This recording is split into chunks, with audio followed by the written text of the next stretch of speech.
Spirit 1260, you're on Mornings with Pablo, and I'm joined on the line by Celebrity Apprentice Roxy Jacenko. Roxy, thanks for joining us. Good morning. Pleasure, thank you. Now, it's been a massive series for Series 3 on Celebrity Apprentice, and it all finishes tonight on Win, the big Final Four. It's yourself, Jeff Finnick, Stephanie Rice and John Stephenson. Did you predict this as the Final Four at the beginning of the show?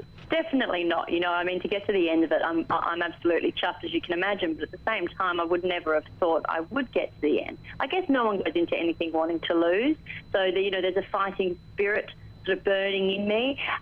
Stephenson, yeah, I did. After working with him for about a fortnight, I thought, you know what, buddy, you deserve this. You deserve to go to the end. How tough has it been through the series and also just being on a reality TV show? I'm a girl who is a negative 150 in the fame game. My job is to create brand awareness and create personalities. So for me, it's a really different thing to be on the other side of it.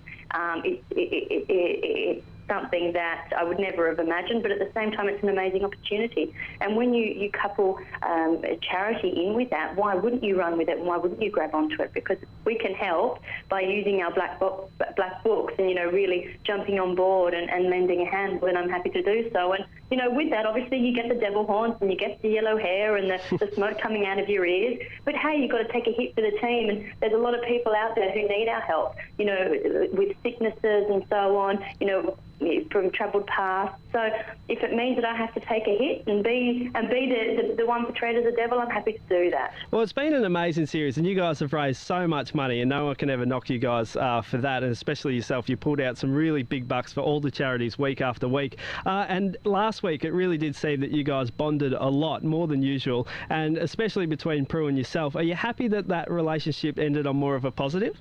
I wish I could say it did end on a positive. For me, I let bygones be bygones and you get on with things. Unfortunately, that's Prue's shtick. She's there to be the loudest, the bossiest and the most in your face. Whilst I lent a hand, whilst I tried to help, Dawn and her team try and recover from that mess out the back, don't be fooled. To hear someone like Prue, who is a mature lady, to be on the radio saying, I hate Roxy thereafter is really quite insulting. So, as much as I'd love to say, oh, yeah, we're all great mates, we're not great mates. And a lot of the stuff that went on was quite insulting, quite confronting. And I think sometimes people forget, you're there to get a job done. You're there to deliver for the charity. And if we don't get on with it and shut up and put our issues in our pocket, the charity's the one who loses out, and I don't like to see that. Roxy, stick on the line. We've got a lot more to talk about, and especially I've got some questions from a friend that she wants to ask you right after this. It's Bob Evans and Maps. And I've got a friend that really admires you. She follows you on Twitter all the time, and when she found out that you were going to be on this morning's show, she sent me a few questions. So if you wouldn't mind, these are going Please do. These are going to be quick fire questions, friends questions for yourself, Roxy. How did you ever have the guts to start a business at only 24?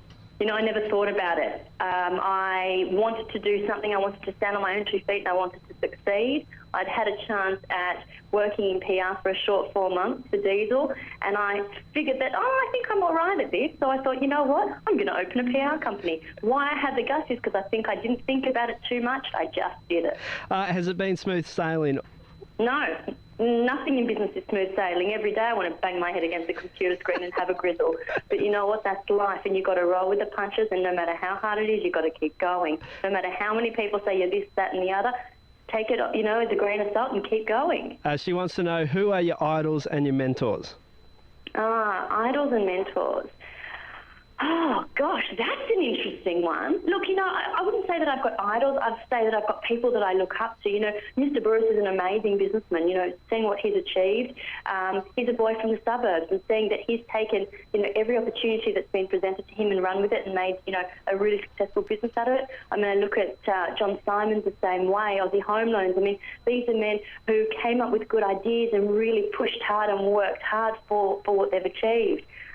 Mentors, everyone around me, everyone I speak to, everyone I meet is a mentor. I think the most important thing is that you take out of everyone you meet, a learning or advice, because I think everyone has different ideas, different advice that they can give you, and you're a better business person if you take everyone's ideas on board and advice on board to shape you for who you are in business. She sent me about another 50 questions, but obviously you've got to... and I'm too bloody long with my answers. Pablo, you're like, will you shut up already? No, well, I know you've got to do some work today at some point. She also did mention the fact that she wouldn't mind having a coffee with you to pick your brain. So when you're next up in the Pilbara, if you do come up here for holiday, I'll make sure I set that up, all right? And please do, and I'd love to send her a copy of my book. So you must give me her details and I'll send her a book and a little note. Oh, I think she'll faint. I love it. Love it. Well, there's one. I've made one friend through Celebrity Apprentice. We need to exchange details.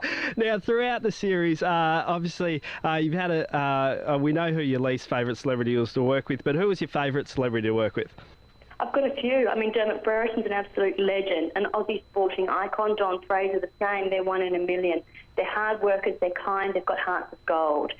Johnny Steph, we came to blows on the show, as you would have seen, but at the same time, I respect him. I respect what he's about. He's passionate, and passionate can sometimes be misconstrued as being aggressive and obnoxious.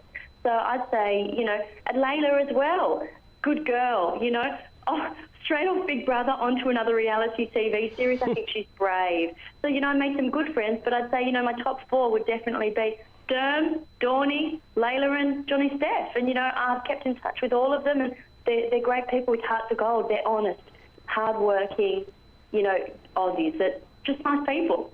Well, Celebrity Apprentice has been absolute, very interesting and emotionally charged and really funny series for Series 3. I've really enjoyed it. I was on the couch every Tuesday to watch it, and you've been a great contestant on the show, and all the best for tonight's final of Celebrity Apprentice, and I hope you win. The last hurrah, huh? The last hurrah. Thanks so much, Pablo.